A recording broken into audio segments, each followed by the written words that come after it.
Mimi, bonjour. Bonjour Seb. Alors, je sais que t'as triché, t'as été voir les autres avant. Ah, un petit peu, ouais, un petit peu. Alors, comment es-tu devenu DJ Ouh. dans les années...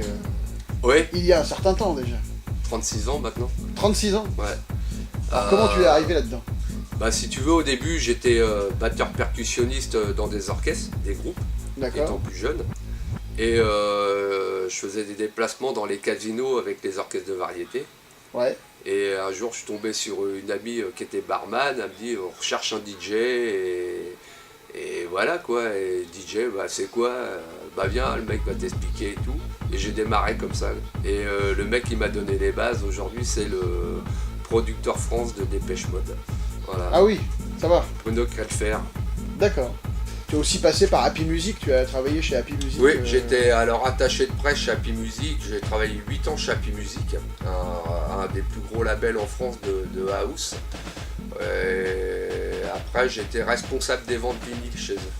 Si tu veux, je distribuais des gens comme toi qui vois, tu fais du Ouais, vinyle. oui, je fais un petit peu de vinyle. Et à l'époque où il y avait tous les magasins de vinyle en France, c'est moi qui leur vendais les vinyles, le Happy Music directement. Et c'est pour ça que dans ta cabine, t'as encore des disques d'or de... Les disques d'or de plein de gens. Ouais, en plus, ça Robert va. Miles, je crois. Ouais, en fin de compte, Robert Miles, c'était le premier artiste, je me suis occupé chez lui, chez eux, quand je suis arrivé chez Happy Music. D'accord. Voilà. On a mis 1 an et demi à le mettre numéro 1 partout, parce que Happy Music avait tous les droits, on avait tous les droits internationaux dessus. Ah oui. Ouais, donc c'était un gros boulot et on l'a mis numéro 1 partout, mais c'était 1 an et demi de gros travail. Ouais, ça a été un... Parce qu'à l'époque, c'était une musique qui était méconnue des gens et on a eu... Et tu as aussi bossé avec Embargo. Oui, Embargo. J'avais un vinyle derrière, mais je l'ai pas aujourd'hui, c'est dommage, Bah, je voulais le mettre je voulais la ramener, après je dis ah j'aurais dû ramener. Et c'est vrai qu'Embargo c'était des gros chouchous. Je les ai suivis, j'ai travaillé avec eux pendant 3 ans de ma vie. Quoi. Tu suivais la tournée club. Ouais, j'étais tout le temps avec eux. Alors ton style aujourd'hui? Mon style pratiquement tout, mais quand même gros coup de cœur pour tout ce qui est house, soulful, techno minimal, voilà, ça c'est vraiment, ça sort du cœur. C'est quoi qui te plaît dans le fait d'être DJ, en fait, dans le métier? C'est quoi qui te fait kiffer depuis 36 ans? 36 ans, bah,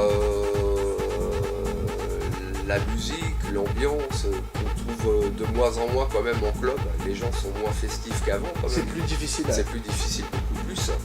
Et on peut prendre beaucoup moins de risques au niveau musical aussi. Avant on pouvait s'éclater, au contraire les gens recherchaient de la nouveauté tout le temps et tout, et maintenant c'est beaucoup plus dur et il faut leur mettre ce qu'ils connaissent par cœur. C'est la problématique du métier à l'heure actuelle. Est-ce qu'il y a un DJ star qui t'a inspiré à l'époque? Non, parce qu'à l'époque où j'ai démarré, il n'y avait pas de DJ star. Aujourd'hui, beaucoup plus, ça s'est développé, mais oui, il y a des gens comme Dimitri Vegas, Lac Mac. Ouais. Pour moi, c'est les meilleurs du moment, quoi.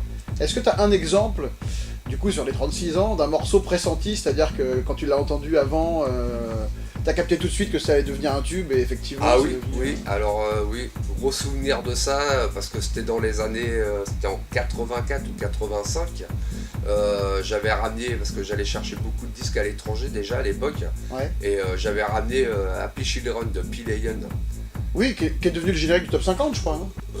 Oui. Enfin, oui, voilà, il est là. Je t'ai ramené 2-3 vinyles, là, oui. Ouais, en plus. Voilà, je t'ai ramené parce que voilà. Bien fait tes devoirs avant. J'ai bien fait mes devoirs avant, tu vois.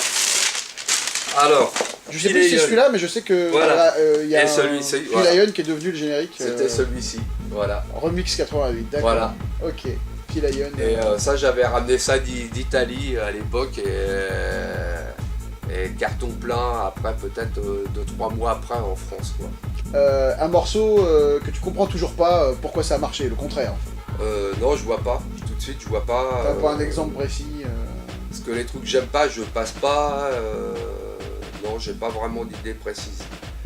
Ton premier matos DJ, donc il y a 36 ans. Où? Alors, c'était des barres trotofluides. C'était des platines à double plateau. En fin de compte, tu avais un plateau qui tournait et quand tu mettais le disque, l'autre plateau tombait dessus. Mais c'était un moteur énorme. Tu ne l'arrêtais pas à la main, tellement que le moteur était puissant. D'accord, et c'était pour les DJ? Ouais. Il y avait un pitch et tout Oui, oui, oui, oui. C'était un pitch rotatif. D'accord. Ouais. Ah ouais, j'ai Les pas barres connu du tout. trotofluides. Et après, j'ai travaillé avec des labs. Et après, bah, les fameuses Les Technics, Technics K2. Voilà. Et en table de mixage, bah, la fameuse Power 403 qu'on avait tous en club. Ouais, ouais. Et après, bah, le top du top, c'était la Frevox. Voilà. Ouais, ouais. Ton matos actuel? Matos actuel, alors j'ai des MIG pionnières. Ouais. Voilà, et contrôleur pionnière SX. PDJ SX, ouais. Voilà. Au New World. Si t'arrives à en choisir un comme ça, ton meilleur souvenir de soirée sur toute ta carrière de 30 ans? Ouh, beaucoup, mais je crois que le dernier, c'était avant que j'arrive au New World, je faisais les jeudis soirs au Queen avec Dan Marciano. Et ma dernière soirée, bah, c'était une tuerie. Et quand j'ai arrêté mon set, en fin de compte, au bout de 2 heures, toute la salle applaudit, sifflait. Et c'était le Queen sur les Champs-Élysées, le vrai de vrai à l'époque. Ouais, ouais. Et ça, c'est une image qui m'a resté parce que ce soir-là, c'était blindé. Et c'était énorme, quoi, énorme. Voilà, belle fin au Queen. Et ton pire souvenir de soirée? Pire souvenir de soirée, j'en ai, mais je crois que c'était une fois que j'étais malade, avec plus de 42 fièvres, limite embolie pulmonaire, un truc de fou, il a fallu que je tienne toute la nuit. C'était la nuit la plus longue de ma vie. Et c'était ici au New World? Non, c'était, j'étais au Pouce au Crime à Saint-Germain-des-Prés à Paris à l'époque.